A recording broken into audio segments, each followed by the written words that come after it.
Você é indesculpável quando julga os outros. Esse título foi tirado do texto de Romanos,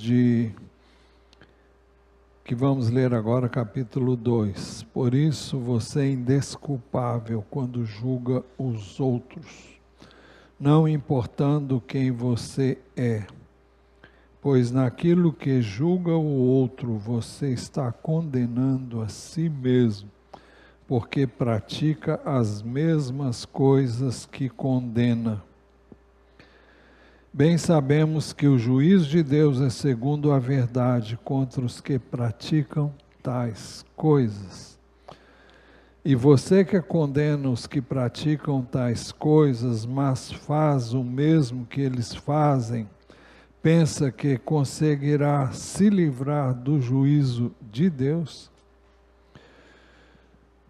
Há determinados julgamentos que nós temos que fazer ao longo da nossa vida. Devemos julgar as profecias. 1 Tessalonicenses 5, 20 e 21. Não desprezem as profecias, examinem todas as coisas, retenham o que é bom. Convém dizer que nós não estamos julgando o profeta, mas estamos julgando as profecias. E uma coisa é bem diferente da outra. 1 Coríntios 14, 29 diz: tratando-se de profetas, falem apenas 2 ou 3 e os outros julguem. Outra vez, não é para julgar o profeta, mas aquilo que o profeta diz. Isso por uma razão muito simples, porque nem sempre, o profeta pode dizer algo que é dele e não do Espírito de Deus. Então tem que ser tudo aferido pelas Escrituras. E nós temos que julgar aquela palavra à luz do conhecimento que Deus nos deu e nos dá através da sua palavra. Então, nós só podemos julgar com base no que Deus deixou escrito para nós através das Escrituras. Esse tipo de julgamento tem como base o discernimento espiritual que nos é dado pelo Espírito de Deus e pela palavra de Deus. Você ouve e parece que alguma coisa não ficou muito... Tem alguma coisa aí que não está batendo. E tem que haver, quando você chega a essa conclusão, tem que encontrar na palavra uma razão para o seu julgamento. Nós temos que julgar questões que envolvem membros da igreja. 1 Coríntios 6, de 1 a 5, diz assim: quando algum de vocês tem uma questão contra outro, como se atreve a submeter-se isso a juízo diante dos injustos e não diante dos santos? Está questionando o fato de alguns na igreja de Corinto levarem uma questão interna da igreja para os tribunais comuns.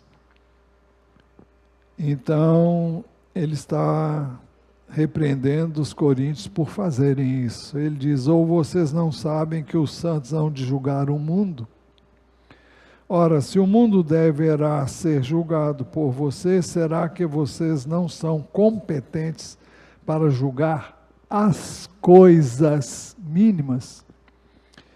Por acaso vocês não sabem que havemos de julgar os próprios anjos, quanto mais as coisas desta vida? Portanto, quando precisam julgar negócios terrenos, por que vocês constituem como juízes aqueles que não têm nenhuma aceitação na igreja. Digo isso para a vergonha de você. Será que não existe nem ao menos um sábio entre vocês que possa julgar entre seus irmãos? Então, nós devemos ser cuidadosos e criteriosos quando julgamos questões na igreja, mas nós temos que fazê-lo. E fazemos não com base no nosso achômetro, mas com base em fatos que devem ser comprovados e aferidos com precisão. Esse julgamento nós temos que fazer sempre que for necessário. Todos os dias temos que julgar algo, entre algo que é certo e algo que é errado.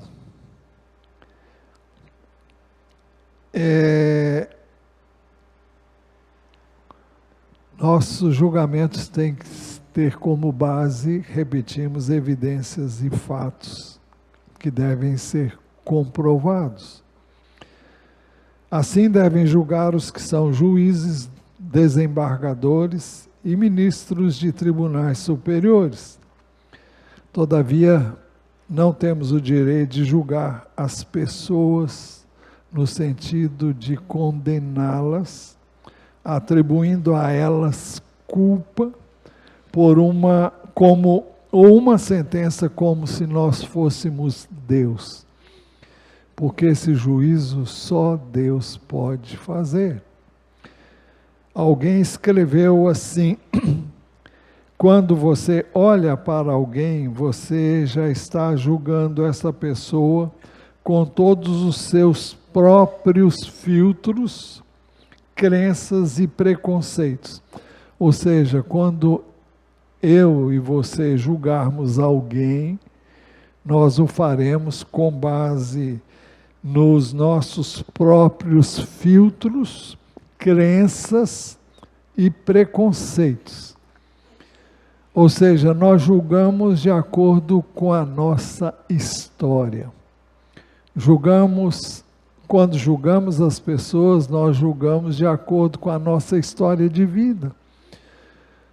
Quantos traumas, quanto sofrimento, quanta dor, quantas decepções que podem entrar como bagagem para o nosso julgamento de quem quer que seja. Você vai enxergar nos outros exatamente o que está dentro de você. O que você vê nos outros é o que você tem dentro de você.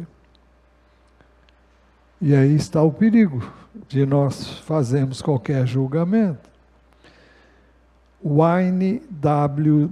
Dyer disse: quando você julga os outros, não os define a você mesmo. Você está dizendo aquilo que há dentro de você.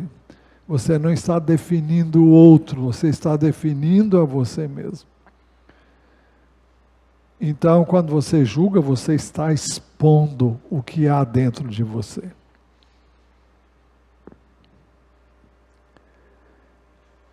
Por isso, se você normalmente acha as pessoas lindas, inteligentes, generosas e legais, parabéns.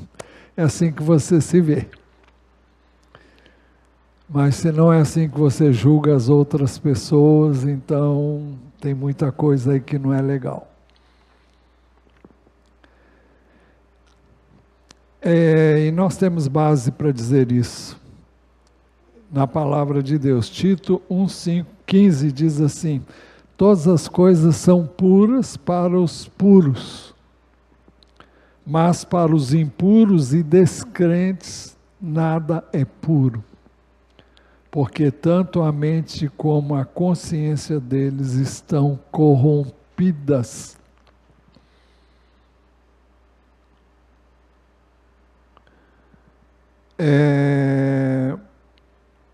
Ontem eu vi um vídeo que aparece quando você entra no Instagram, sempre aparece alguma coisa que chega lá por acaso. E uma mulher estava falando que sobre o ser, sobre o homem. E ela estava falando que o marido dela sabia o que havia no coração dos homens. E ela estava, e por isso que ele dizia determinada coisa. Eu já ouvi muita gente dizer assim, todo homem é igual. Você já ouviu isso? Já ouviu alguma mulher dizer, homem não presta? E então são coisas que você ouviu. Quem diz isso é porque ouviu isso de terceiros. Eu conheci uma pessoa que ao longo da sua vida ouviu a mãe dizer o tempo todo, homem não presta. E esse era o conceito que essa pessoa tinha dos homens. Com base em quê? É porque a mãe dela tinha tido um mau sucesso num relacionamento com, não apenas com uma pessoa, mas com mais de uma pessoa que decepcionaram-na demais. E ela incutiu isso na mente dos filhos todos, e das filhas principalmente.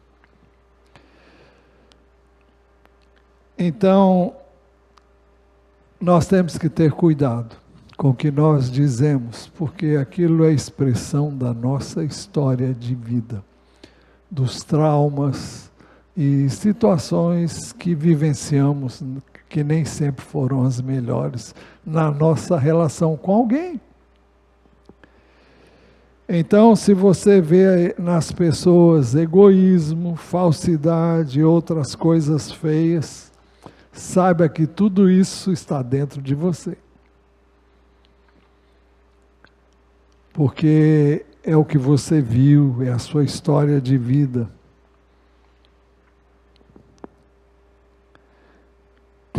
Jesus disse, a pessoa boa, Lucas 6,45, a pessoa boa. Você vai dizer, mas Jesus disse que não há bom senão Deus. E, olha, cada palavra de Jesus nós temos que ver o contexto. Porque num contexto tem um significado, no outro contexto tem outro significado. Então temos que ter cuidado. Então Jesus está dizendo, a pessoa boa tira o bem do bom tesouro do coração. Ele está dizendo que a pessoa boa é que tem um tesouro bom no coração. E ele diz também, e a pessoa má tira o mal do mau tesouro. Aquilo que foi entesourado, aquilo que foi guardado. Porque a boca fala do que está cheio o coração. Então, quando nós falamos, nós estamos revelando aquilo que há dentro de nós. E se julgamos outras pessoas com base no que vivenciamos com outras pessoas, nós estamos falando da nossa experiência de vida, que não é necessariamente a experiência de vida de A, B, C, D. Então não há como rotular, não há como afirmar e julgar ninguém. A pergunta que podemos fazer é como você tem visto o mundo? Há pessoas que veem o mundo com bons olhos. Estou me lembrando de uma música que eu não vou saber dizer aqui. Quem cantava era O Mundo Maravilhoso. Como é que é essa música? Wonderful World. Louis Armstrong. Quem conhece essa música? Mundo Maravilhoso. Hein? É muito bom ouvir essa música. Quem conhece, ele já não está nesse mundo mais, mas ele fala do mundo e ele fala das coisas boas do mundo. Fala das obras de Deus, do cuidado de Deus. Então,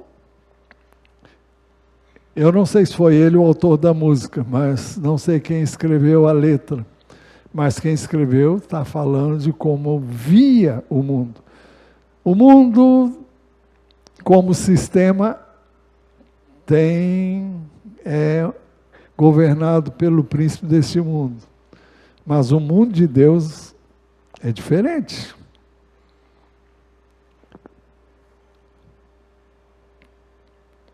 Então, alguns veem o mundo com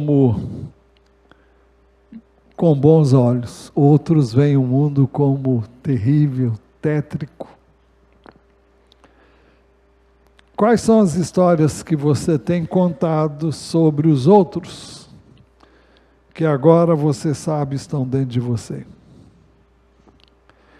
O princípio do não julgamento é um princípio bíblico, ensinado por Jesus, repetido e aplicado na Epístola aos Romanos pelo apóstolo Paulo. Ao julgarmos quem quer que seja, estamos, pois, quebrando um dos princípios básicos ensinados por Jesus Cristo.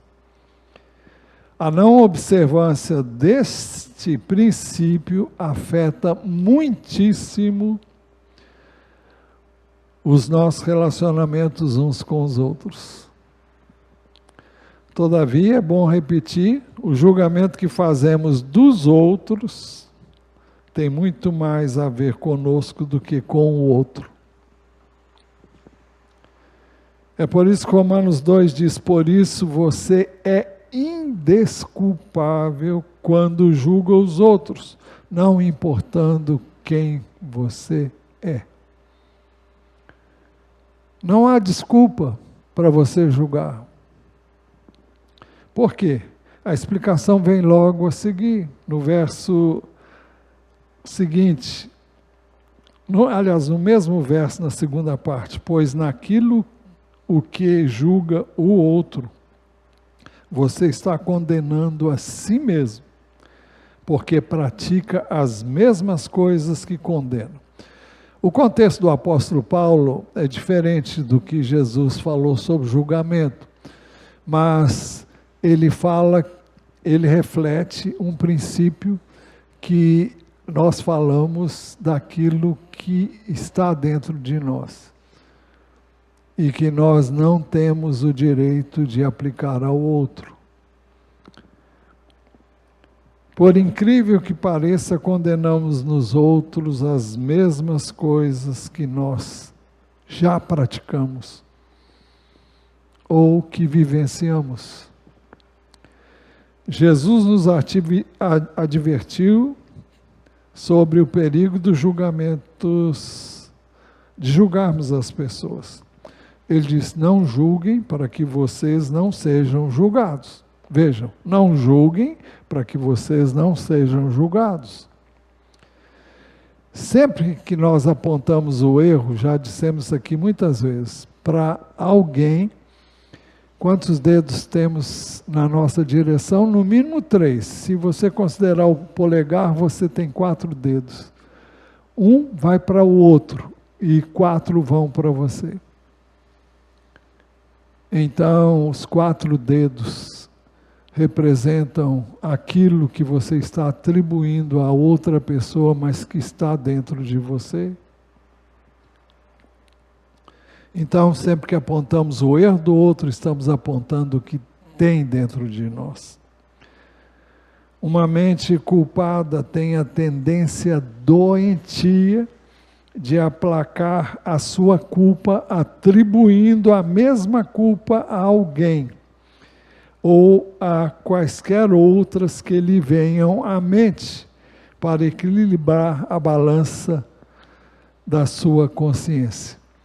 Ou seja, sempre que alguém critica os outros, está tentando atenuar ou apaziguar uma consciência culpada, dizendo, eu faço o que está errado, mas veja o que fulano também está fazendo.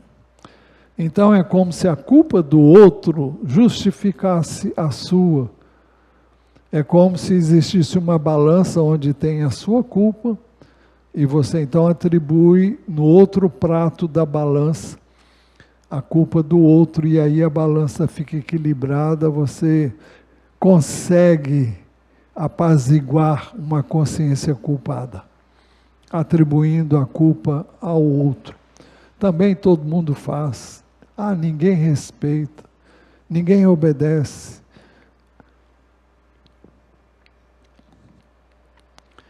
Devemos saber que a estratégia de atribuir a culpa aos outros das mesmas coisas que nós também praticamos não aliviará a nossa culpa, nem nos absolverá. Muito pelo contrário. Romanos 2:2. Bem sabemos que o juízo de Deus é segundo a verdade contra os que praticam tais coisas. Foi por isso que Jesus ensinou nos dizendo, não julguem para que vocês não sejam julgados. Jesus explicou por que ele disse isso. Pois com o critério com que vocês julgarem, vocês serão julgados. E com a medida com que vocês tiverem medido, vocês também serão medidos. Então, o julgamento de Deus em relação a nós tem o mesmo critério que nós usamos para avaliar os outros, para julgar os outros. Porque é isso que está dentro de nós. Então, tendo em vista o que você sabe e tenta e busca atribuir a outro, é assim que você vai ser julgado por Deus. E Jesus continuou no verso 2, pois com o critério com que vocês julgarem, vocês serão julgados, e com a medida com que vocês tiverem medido, vocês também serão medidos. Então, seremos julgados de acordo com o critério com que julgarmos e medirmos alguém. As Escrituras afirmam em Tiago 2,13, porque o juízo é sem misericórdia, o juízo é o juiz de Deus, é o julgamento de Deus. Porque o juízo de Deus é sem misericórdia sobre quem não usou de misericórdia. A misericórdia triunfa sobre o juízo. Então, se eu uso de misericórdia, eu serei alvo da misericórdia. Mas se eu não tenho misericórdia, não haverá misericórdia para os meus atos e procedimentos. Jesus também disse, bem-aventurados os misericordiosos, porque alcançarão misericórdia.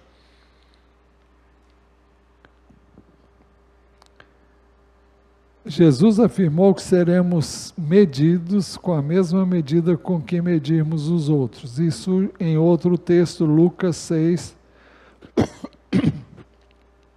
37 a 38. Não julguem e vocês não serão julgados. Não condenem e vocês não serão condenados. Perdoem e serão perdoados.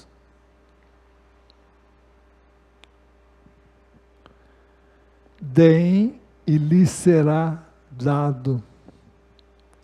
Boa medida, medida prensada, sacudida e transbordante será dada a vocês, porque com a medida com que tiverem medido, vocês serão medidos também. Amados, isso é muito sério. Se você temer a Deus e temer a sua palavra, você vai ter muito cuidado com o que você fala das outras pessoas. Aí entra a questão da maledicência, que já extrapola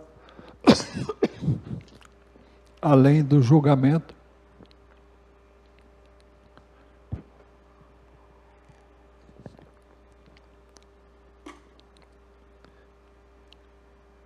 E nós seremos julgados da mesma forma como julgarmos os outros. Então nós recebemos na medida em que damos, e o que eu dou a alguém é o que eu vou receber. Esta lei é chamada de lei da reciprocidade, mas é também chamada de lei da semeadura. Tudo aquilo que o homem semear, isso também colherá. Por isso, a pergunta do apóstolo Paulo, em Romanos 2:3. E você que condena os que praticam tais coisas, mas faz o mesmo que eles fazem, pensa que conseguirá se livrar do juízo de Deus? O fato de condenarmos os erros dos outros não nos absolve dos nossos erros. O fato de eu justificar os meus erros, apontando os erros dos outros, não vai me fazer livre de condenação. Por isso também Jesus nos faz uma pergunta. Por que você vê o cisco no olho do seu irmão, mas não repara na trave que está no seu próprio? Por que eu vejo o cisco no olho do irmão?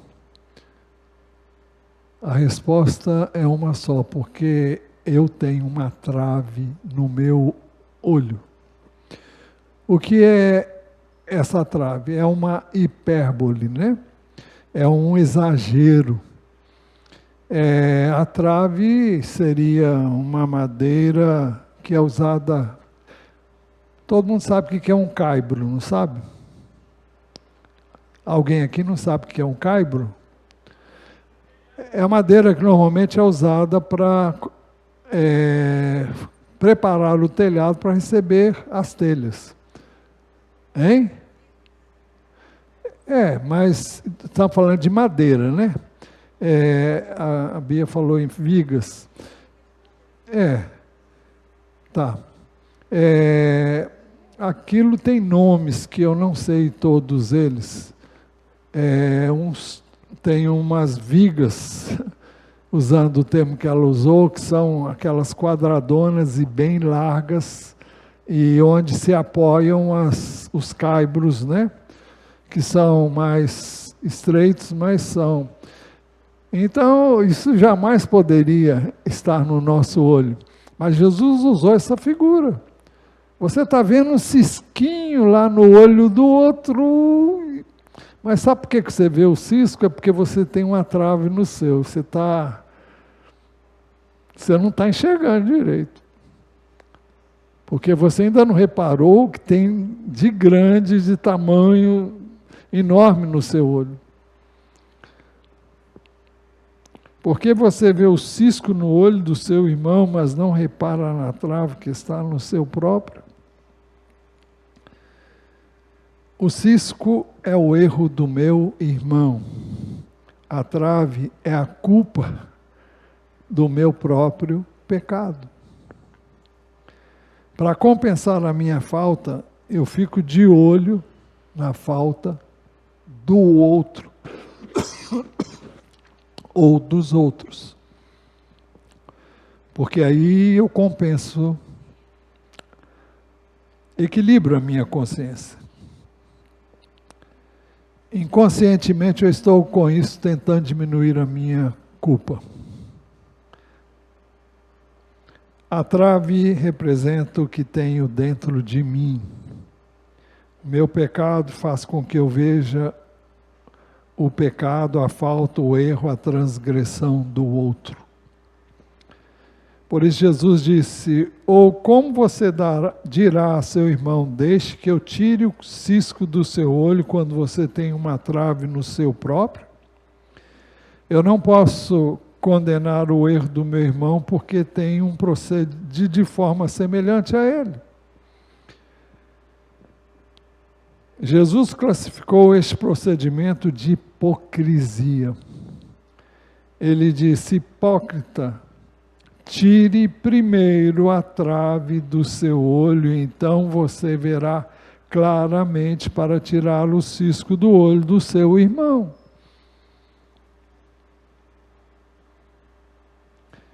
Vocês lembram o que aconteceu e está registrado em João, o capítulo exato, não sei se é 11 ou não, 8, é quando eles trazem uma mulher adúltera diante do Senhor e pergunta a Jesus o que devia fazer com aquela mulher. A lei manda que tais mulheres, sejam apedrejadas. E tu, que dizes? Jesus não respondeu nada. Ele agachou, ficou escrevendo na areia.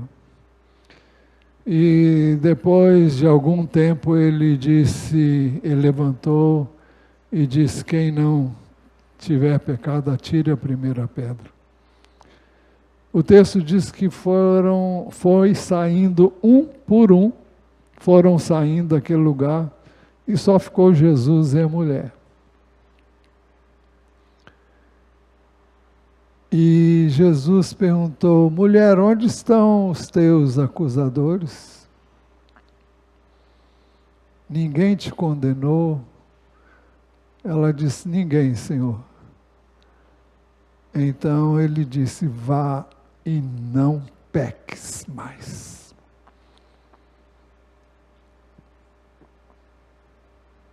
Que lição para mim e para você.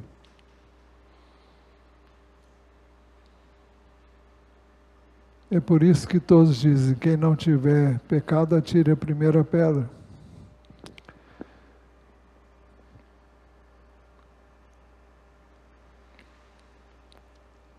Se eu estou acusando meu irmão e condenando seu procedimento, revela que o problema principal está em mim. Por isso devo confessar o meu pecado, o meu viver de pecado, seja ele em que nível for, para ter uma consciência limpa e isenta de culpa. Jesus disse que eu peco não só quando eu pratico, mas quando a minha mente é prodigiosa para imaginar a prática do pecado.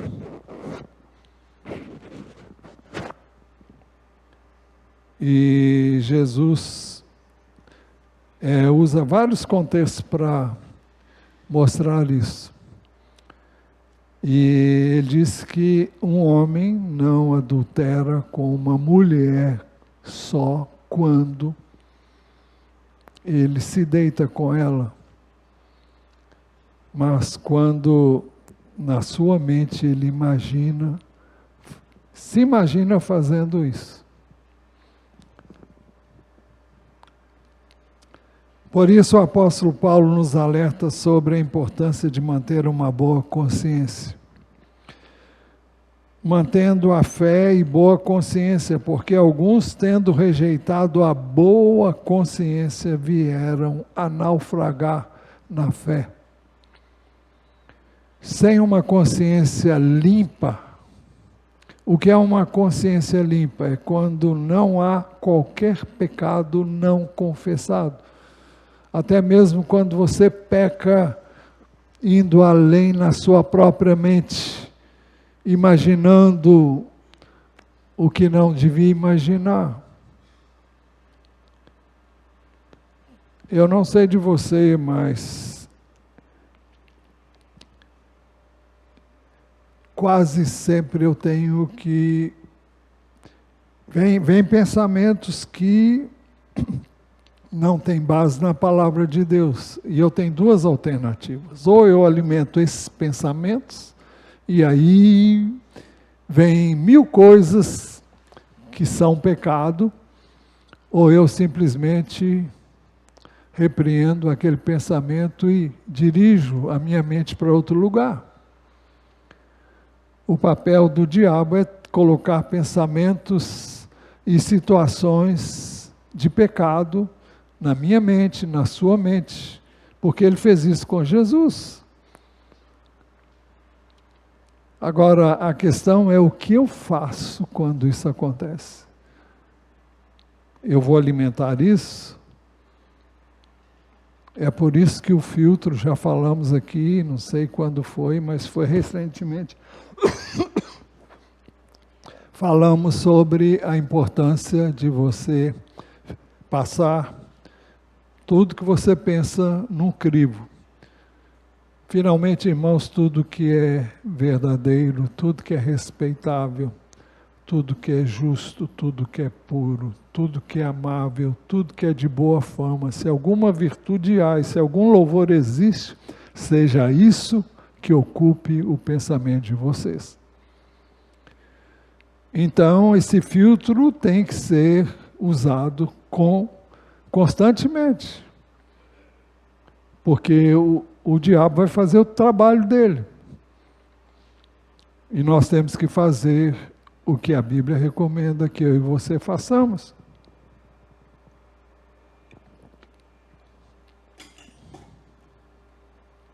Mantendo a fé e boa consciência, porque alguns, tendo rejeitado a boa consciência, vieram a naufragar na fé. Nenhum de nós pode exercer fé se a consciência está culpada.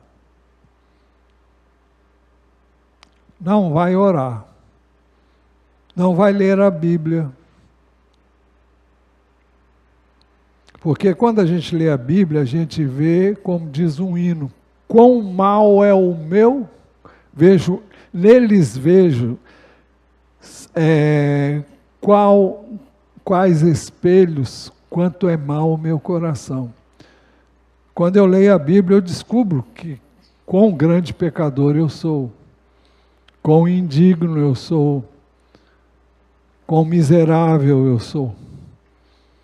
E se eu não quero ver essas coisas, ou seja, descobrir quão mal eu sou, como ser humano, corrompido pelo pecado, então eu não vou ver a Bíblia, não vou ler a Bíblia.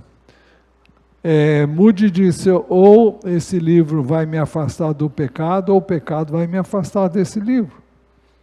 Então a importância de uma consciência limpa é para que eu exerça a fé, para que eu ore, para que eu busque a Deus, tenha prazer nele, senão eu vou me afastar dele.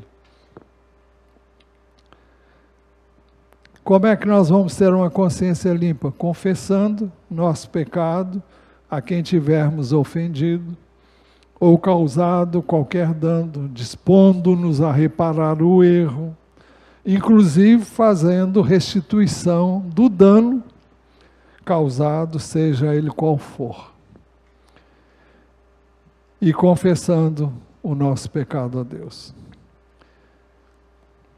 Isso nos faz lembrar a oração do fariseu e do publicano, contada por Jesus. Lucas 18, 9 a 14. Jesus também contou esta parábola para alguns que confiavam em si mesmos, por se considerarem justos e desprezavam os outros. 2 homens foram ao templo para orar. Um era fariseu e o outro publicano. O publicano era considerado pecador. E o fariseu era considerado justo, né? 2 homens foram ao templo para orar. Um era fariseu, o outro publicano. O fariseu ficou em pé e orava de si para si mesmo, desta forma: ó Deus, graças te dou, porque não sou como os demais homens, roubadores, injustos e adúlteros, nem ainda como este publicano aí. Jejuo 2 vezes por semana e dou o dízimo de tudo que ganho. O publicano, estando em pé, longe, nem mesmo ousava levantar os olhos para o céu, mas batia no peito, dizendo: ó Deus, tem pena de mim. Uma outra versão diz: ó Deus, tenha misericórdia de mim, que sou pecador. Digo a vocês que este que confessou a sua indignidade, digo a vocês que este desceu justificado para a sua casa, e não aquele.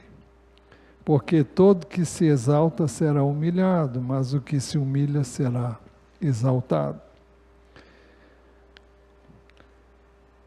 Quem se tem na condição de pecador, indigno, carente e necessitado de misericórdia, nunca irá julgar quem quer que seja.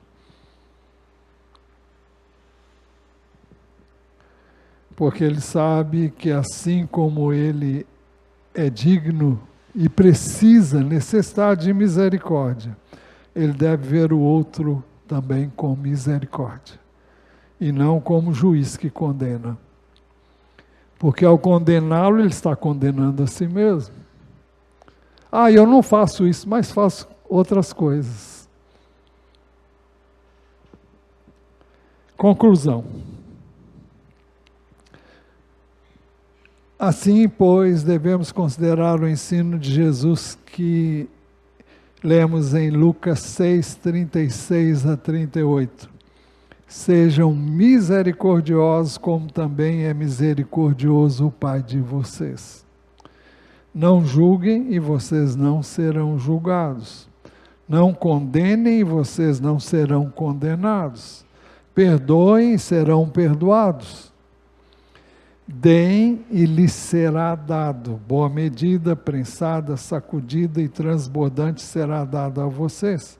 Porque com a medida com que tiverem medido, vocês serão medidos também. Não significa que você vai concordar com o erro, mas se você tiver que fazê-lo, tenha coragem de dizer para a pessoa e mostrar para ela que, à luz da palavra de Deus, ele deve considerar o procedimento dele. É isso que Jesus nos ensinou a fazer.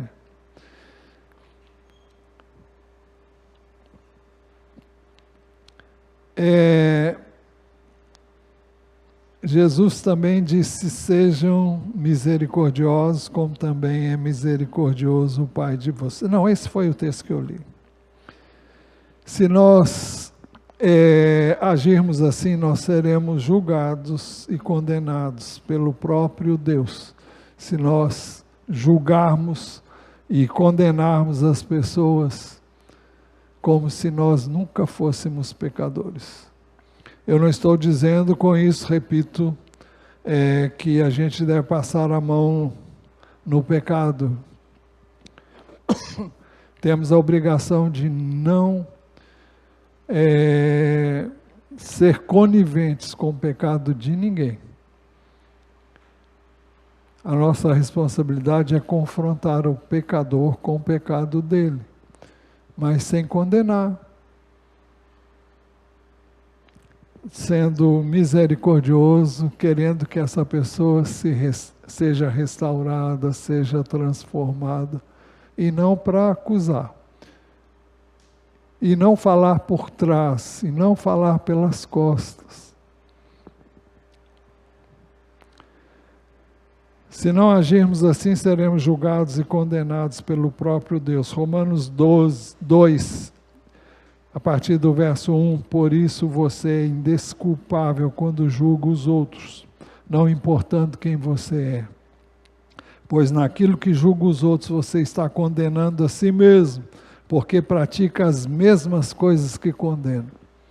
Bem sabemos que o juiz de Deus é segundo a verdade contra os que praticam tais coisas. E você que condena os que praticam tais coisas, mas faz o mesmo que eles fazem, pensa que conseguirá se livrar do juízo de Deus? Ou será que você despreza a riqueza da bondade, da tolerância e da paciência de Deus, ignorando que a bondade de Deus é que leva você ao arrependimento? Muitas vezes, Deus está dando tempo para mim e para você nos arrependermos antes que a coisa fique difícil. Mas por ser teimoso e ter um coração impenitente, alguém que não se arrepende, você acumula contra si mesmo ira para o dia da ira e da revelação do justo juízo de Deus, que retribuirá a cada um segundo as suas obras. Que o Senhor nos ajude a sermos coerentes com o nível de entendimento que nós temos à luz da palavra dele. Que clamemos a Deus por misericórdia e graça, para não julgarmos, mas entregarmos esse julgamento a Deus. Não podemos atribuir nada a ninguém. Podemos sim confrontá-la, mas temos que fazer isso com espírito de mansidão, brandura, como recomendam as Escrituras, sabendo que nós não somos melhores do que aquela pessoa.